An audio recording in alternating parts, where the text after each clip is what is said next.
Bon Lisa, merci de nous faire le plaisir de ta présence ici. Avec plaisir. Tu vois, il y a un adage qui dit la perfection ça n'existe pas. Oui. Et quand je vois votre parcours là, votre première partie de saison, 11 matchs, 11 victoires, meilleure attaque, 4e meilleure défense, un différentiel de plus 7, enfin c'est le meilleur du championnat. Vous êtes au top quoi. Pour moi, ce qui explique ces résultats-là, c'est déjà l'effet de groupe. C'est que dans le groupe, on s'entend très bien. C'est un groupe assez homogène. On a des vieilles qui ont de l'expérience, qui ont joué dans des très grands clubs français. Ensuite, on a des jeunes aussi qui viennent compléter les vieilles.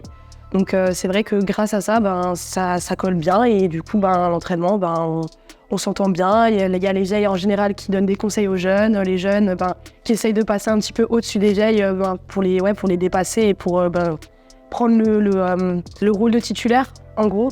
Parce que oui, comme dit, là, c'est des anciennes, donc elles sont titulaires. Mais les jeunes, derrière elles, elles ont envie de se donner, quoi. Donc c'est ça qui fait que ça fonctionne bien cette année. Il y a un vrai fond de force collective qui émane du truc. La personne qui veut absolument prendre la décision soi-même. Ça, c'est pareil, ça fait partie de la vie de ce groupe qui s'est constitué au fil de ces 2 ans. Je pense que si ça se passe comme ça, c'est parce que déjà, il y a le noyau solide qui est resté. Donc ça veut dire qu'entre nous, on se connaît déjà très bien et on sait de nous-mêmes qu'on n'a pas une buteuse ou une joueuse exceptionnelle. Mais ce qui fait notre force, on sait très bien que c'est le collectif. Et comme dit, je reviens sur les petites, on a des petites qui complètent très bien. C'est-à-dire que quand on fait tourner les joueuses cadres, derrière ça fonctionne et on peut voir un petit peu la différence parce que forcément il n'y a pas le même niveau. Le même niveau d'expérience comparé à par exemple une Jennifer Izifou ou à une Roselyne. Mais en tout cas, quand ça tourne, on ne voit pas forcément la différence. On sait qu'on peut se reposer sur elle et du coup, ça fait qu'on a un jeu collectif et que il n'y en a pas forcément une sur qui on va tirer pendant tout le match. Dans la caution collective, souvent le sport féminin il est vachement stigmatisé, comme c'est pas spectaculaire, tout ça. Ouais. Pour avoir mis les pieds à Aragon, en fait c'est faux, genre vous êtes l'exemple parfait, Oui. Je trouve que c'est faux. Ouais. Et est-ce que même là, si on n'est qu'au niveau local, que c'est les médias locaux qui parlent de vous, est-ce que vous vous sentez quand même un peu investi une mission de redorer un peu l'image du sport féminin et surtout encourager les filles à s'affirmer dans les sports collectifs ? Honnêtement, oui, on sait très bien que là, actuellement, le sport féminin, il est mis en lumière et on sait qu'on a un rôle à jouer là-dessus. Du coup, vu qu'on a fait une très bonne première partie de saison, on sait très bien que la deuxième partie de saison, on va devoir se donner à fond parce que là, les gens ils commencent à nous regarder. Ils commencent à faire attention à nous, au sport féminin, parce qu'en soi, nous, c'est bien le travail qu'on fait, mais il y a aussi le foot aussi à côté. Et le truc, c'est que après, ça, c'est un peu des projets qui ont été faits en amont l'année dernière. On a essayé de faire en sorte que le foot, le hand, ça se rejoigne. Et maintenant, du coup, les gens, ils nous regardent, quoi. Ils nous suivent et ça fait du bien parce qu'on se challenge un peu entre nous. On voit que le foot il gagne et on se dit il faut gagner. Les footballeuses elles voient qu'on gagne, elles veulent gagner, on veut gagner. Et du coup ça fait plaisir parce que au bout d'un moment nous aussi on existe les femmes quoi. On existe et je pense qu'on fait même pas forcément un meilleur travail que les hommes, mais ici au niveau du sport féminin, du sport tout court à Bergerac, c'est vrai que c'est les femmes qui brillent actuellement. On va pas se le cacher. Est-ce que ce statut de favorite que vous n'avez pas forcément au début de saison, c'est quelque chose qui est un peu plus lourd à porter ou ça change rien du tout pour vous là actuellement ?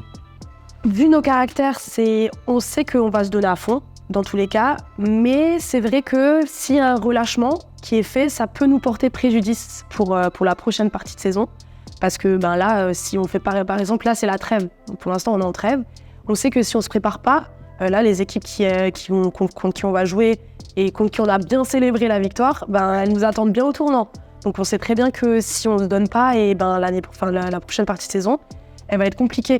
Et c'est vrai que c'est un statut un peu lourd à porter, mais vu les caractères qu'on a, on sait très bien qu'on va venir et qu'on va s'imposer. On va pas se laisser marcher dessus, parce que quoi qu'il arrive, on est leader actuellement. Et en tant que leader, c'est comme ça, on se donne à fond et on donne tout et advienne que pourra. De toute façon, on prend match par match. En soi, on ne se fixe pas forcément d'objectif. On sait qu'on a un projet, on sait qu'on peut potentiellement monter en D2, mais on sait aussi que tout peut arriver. Il y a un autre truc qui est frappant quand on va au Gymnase Aragon pour un match de la N1, c'est qu'il y a beaucoup de bruit dans les tribunes.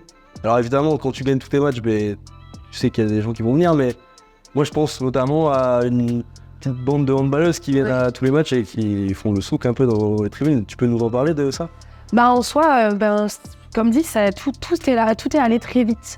Comme dit, ça vient un petit peu aussi du plan personnel. Morgane et moi, on coach en soi les équipes de jeunes que ce soit les moins de 15. Moi, par exemple, je m'occupe du spé gardien. Donc c'est vrai que grâce à ça, on crée du lien, que ce soit avec les jeunes, avec les parents. Donc forcément, après le week-end, elles ont envie de venir nous voir jouer parce qu'on leur apprend des choses sur le terrain, elles ont besoin de voir aussi ce qu'elles apprennent pendant le match le week-end. Elles aiment trop venir nous voir jouer le week-end et du coup, ça fait que les parents, eux aussi, ont envie de venir nous voir. Les parents, entre eux, ils parlent, ils se disent comme quoi, regardez, l'équipe de Bergerac, elle coach ma fille, il faut venir voir comment ça se passe le week-end. Donc c'est du bouche à oreille et au final, les gens viennent, ils sont pas déçus, ils voient qu'on gagne le week-end, ils ont encore envie de revenir après par la suite. Bon, merci Lisa de nous avoir accordé cet entretien. De rien. On se retrouve début de la saison, la phase retour. Ouais. Le 6 à Mérignac et puis pour ceux qui veulent venir à Aragon, c'est le 13. C'est ça. Ce sera contre Côte Basque. Côte Basque, voilà, c'est ça. Côte Basque. On vous attend nombreux quand même, parce que ça va être un gros match.